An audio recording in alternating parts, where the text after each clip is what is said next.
Hey, Halfmilesniper here, and we're back out on the range today, even though we're not on the range. Today, instead of shooting, I'm going to be bringing an interview with my buddy here. So sit back, kick your feet up, enjoy the ride.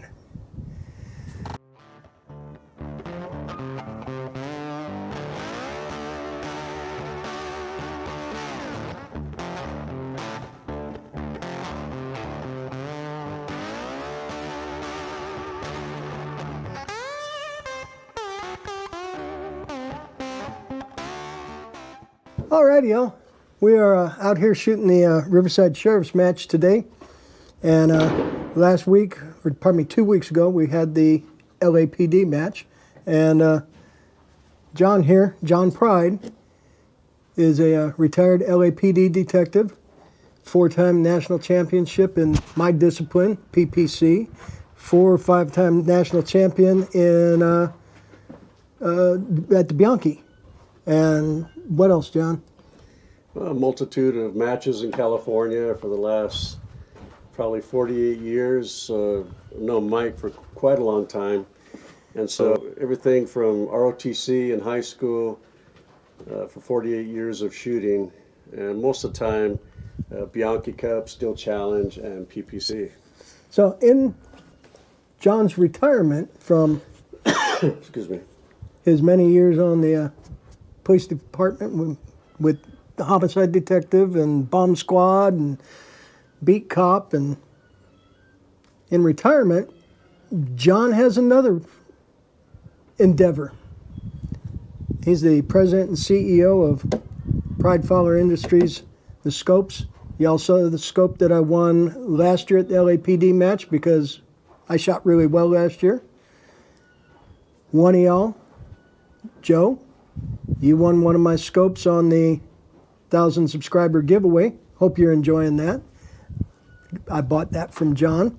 And John has another scope because while I didn't win last match, I did well.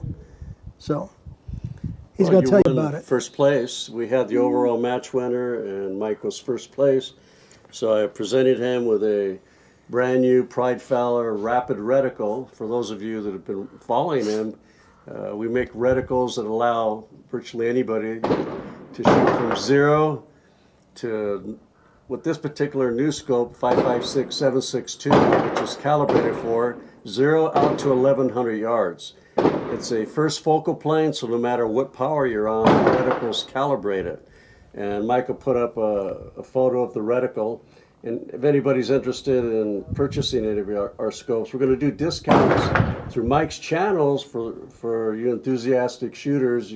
You'll email him and you'll get 35 to 40% off our retail. If you go to our website, rapidreticle.com, www.rapidreticle.com, you'll see the different scopes and reticles we have, and also what the prices are. And through Mike's channel, you get a great discount. So congratulations on winning that match. Thank you, Mike. John. I'm sure you have somewhere to put that scope. I do, and hopefully I will be, oh, I like that Christmas. Hopefully I will be taking that out to Raton here in a couple of months and see if I can run a 5.56 on the Buffalo. We'll see. I may put it on my 308 for the Buffalo. We'll see.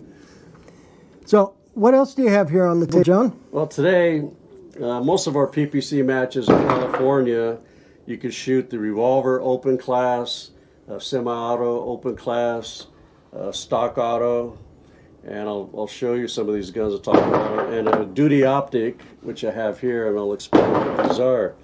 A lot of people ask me, what are those tubes on your gun? Well, when you travel to a match, and sometimes you have to put your guns in baggage, if you don't put them in a hard case and also something to protect your sights, these are aristocrat sights. And I learned years ago, I just put it in a gun rug, put it in a suitcase, got up to a match, I'm shooting at 50 yards and everybody's in the back, I walk off. I realized when I walk up to 25 yards, well, I was aiming at the neck, and we have aristocrat sights, so you could aim at the neck and hit in the center so that you get a better sight picture. With the tri-set, you can set it at 25 yards and hit dead center, and then back to aim right in the middle at 7 yards. What happened, my sight got bent. I was aiming here, and it was hitting at the bottom of the PPC target. Put a real nice group in the bottom. So from that point on, I started building guard. These are fiber optic. You could use PVC Schedule 40 and make a real nice ramp, and then just put a rubber bands or a clip on there, and it protects your sights. You should always put them in a hard case, but this will keep your sights from bending. This is a Frank Glenn PPC bull barrel. I used to have a big 1.5-inch barrel years ago, but not as strong as I used to be, so I went back to 1 1/8 Aristocrat ramp, and this is a 6-shot Model 15. Frank Glenn makes a real nice barrel. He uses the latest technology, and he does a pretty good job. This is one of my primary guns. The other gun here is Alan Tanaka, who built me some of my guns that I won the national PPC matches 4 times. He built this gun. He slabbed the side to make it a little bit lighter, but I'm also using the brand new Aristocrat sight. It's got a Weaver mount integrated into the PPC ramp. So now a lot of the shooters are using optics, because as you get older, as I have to wear glasses, for those of you who have tried the optics, the mini sights, the aim points, the Toscos that we used over the years, now you can put it on top of your PPC gun and compete in that category. And so these are 2 of my PPC guns.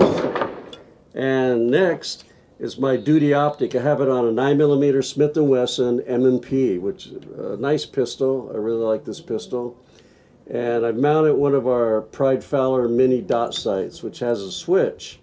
You have auto, so to adjust the light for indoors, outdoor, and then full power. Battery, it's a 1632, fits on the top. It has a trap door, so you don't have to take your sight off. And what I've done is I've removed the rear sight of this gun, put a bar in there, a Weaver, and actually clamped the sight right to that little Weaver bar. What you see today for most of the gun manufacturers, they're cutting the top of the slides, and the sights are sitting right on the slide. That way you could get a low profile.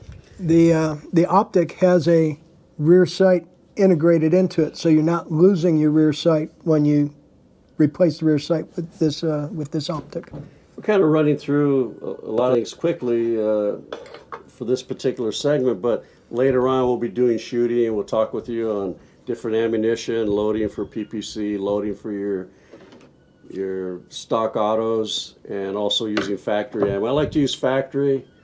123, 124 grains for my M&P because the spring's a little bit heavier. Now that you've covered a bunch of guns, besides practice, followed up by practice, and maybe some practice, are there any shooting tips you'd like to share with the Half-Wit crew and the folks that watch the channel? Well, over the years, I found when I started as a police officer, I got involved in a shooting, and I was a good shot, I thought at the time, but in a stress situation, a lot of things happen that you don't really anticipate. So I started shooting competitions so I would improve my skill under a little pressure when they give you a little trophy or different types of prizes over the years, and it creates a little bit of stress, and you learn to prepare. For example, for competition, I have 2 1050 Dillon loaders I've had for 25 years, and legitimately I've probably put 1 million rounds through those things, loading. So gear preparation is very important. And then I found out after about 4 years of competition, I'd get real nervous and my scores would go up and go down. So I took a hypnosis class, which at the time everybody laughed about it. You talk about sports psychology today, like Tiger Woods when he golfs. The way he focuses, a lot of people think, boy, he's a mean guy, doesn't talk to him. No, he's focused on winning and performing and not making little mistakes. So mental preparation is very important. Gear preparation. When I shot the Bianchi Cup for 20 years, I forget how many years it was before I won it, I would actually take the cartridge out of my 1050 after I put powder in it, and I would weigh each one, even though it's a 1050, progressive loader, and then I would gauge every round. I call it blueprinting. And because at the Bianchi Cup, if you've ever seen that you can see that on YouTube, action shooting, Bianchi Cup, there's no room for any errors. A lot of other competitions, if you get a jam, you just reload and keep on shooting. At the Bianchi Cup, if you have a jam or you don't get a round off, that's it. And unless you could reload very quickly, but the time restrictions are very close. So again, equipment preparation, checking your ammo. I did a class for the Singapore Special Forces competition team, and they wanted tips. Really good shooters. A lot of these guys were fantastic shooters. The crew that we had dinner with at your house Right, for they the came World over. Police Games in 2017. So they came over for the world match. But one went over there, and I noticed their video. They're talking to people before they shoot. So I said, "Oop, that's got to stop. You have to focus on what you have to do. Have a list of all your equipment so you don't forget your headset at home, or like I've done over the years, I leave my gun at home and drive all the way to the range without a gun with plenty of ammo." And then I bought them some Wilson bullet gauges. Well, they use all factory over there. And they looked at me and I said, "You guys ever have malfunctions with factory ammo?" "Yeah, maybe 1 out of 100. And I said, "Well, that could cost you the match, right?" So because of a bulge case or doesn't fit. So if you shoot a lot of matches, you want to get gauges to gauge your 9mm, your 5.56. They pretty well make gauges, 300 blackout, 7.62 by 51.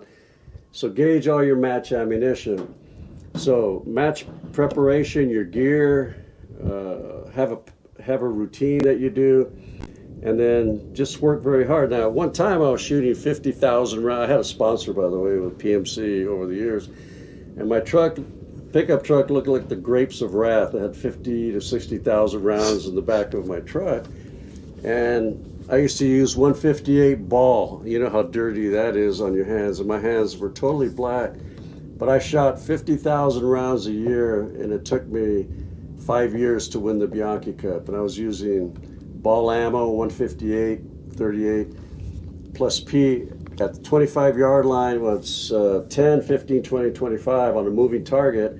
I was aiming this far in front. That was before we had the fancy adjusters where it adjusts for the lead, and you just aim in the middle. Well, I used to aim 4 inches in front of the target at 25 yards. It's 10 feet a second.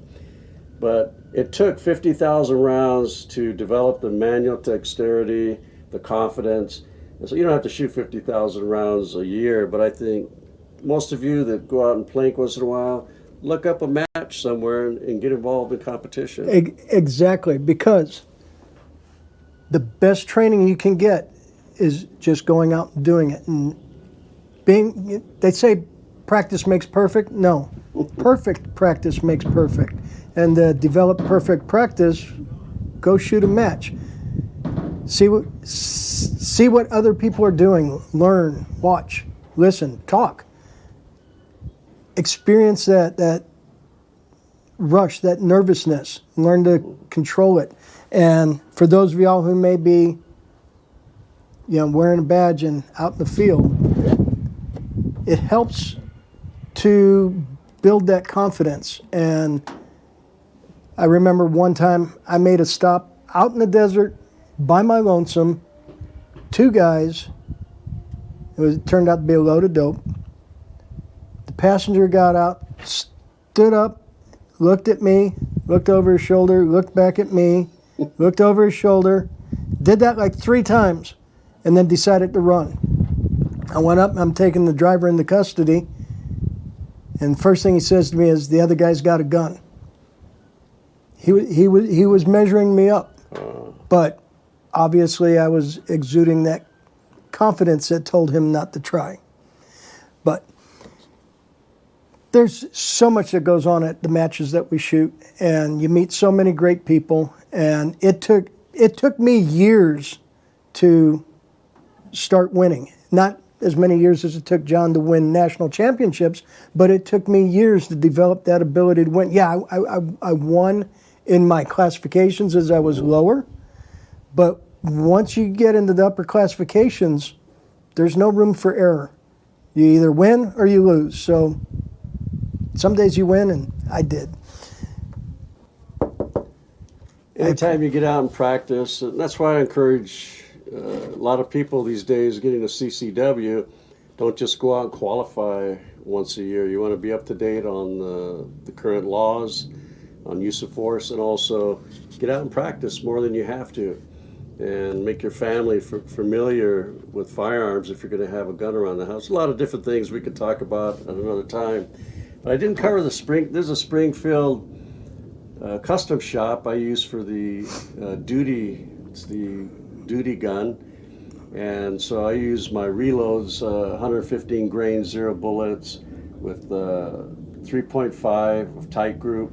And I like Winchester cases, but I'll pretty well use whatever cases I can get my hands on.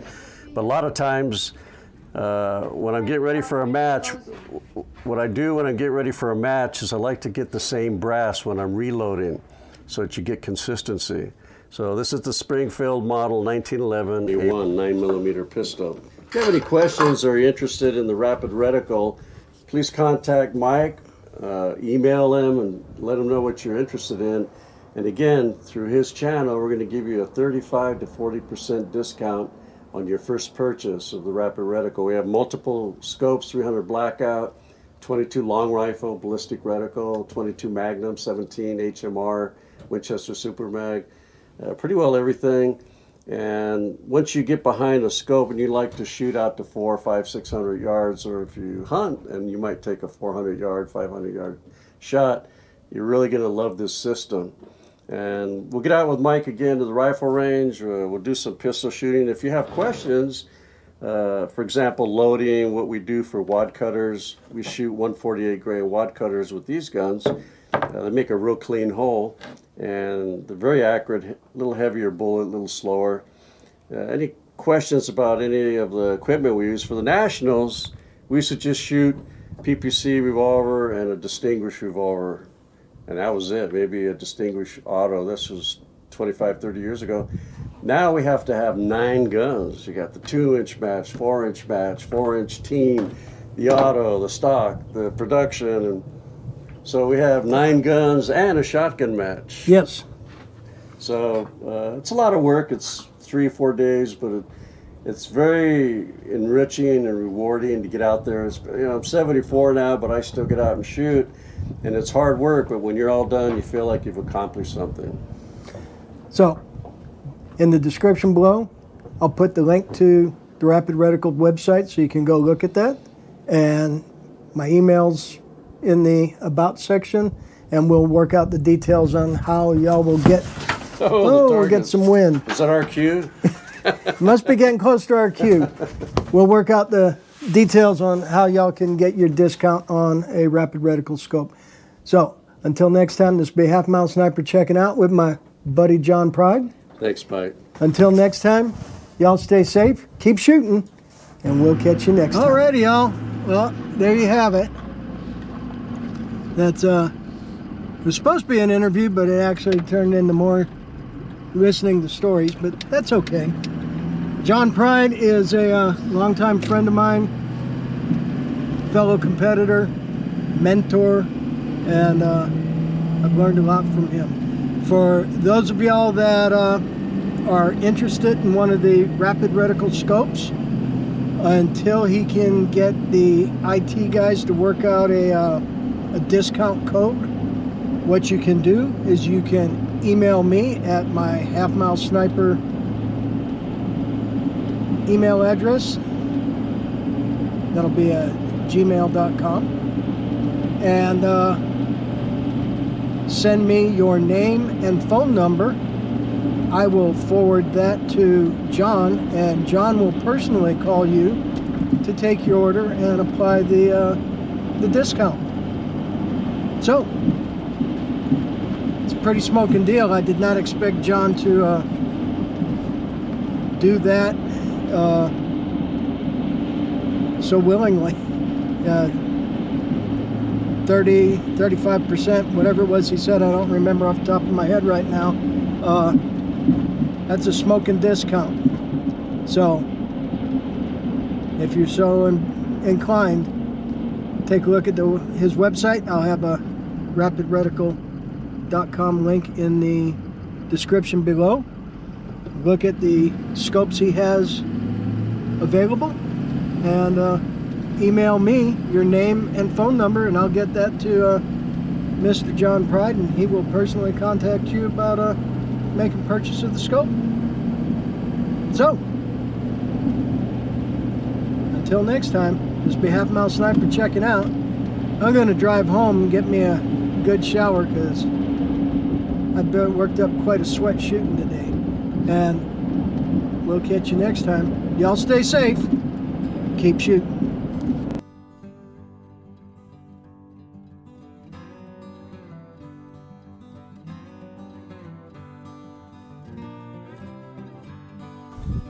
Send it.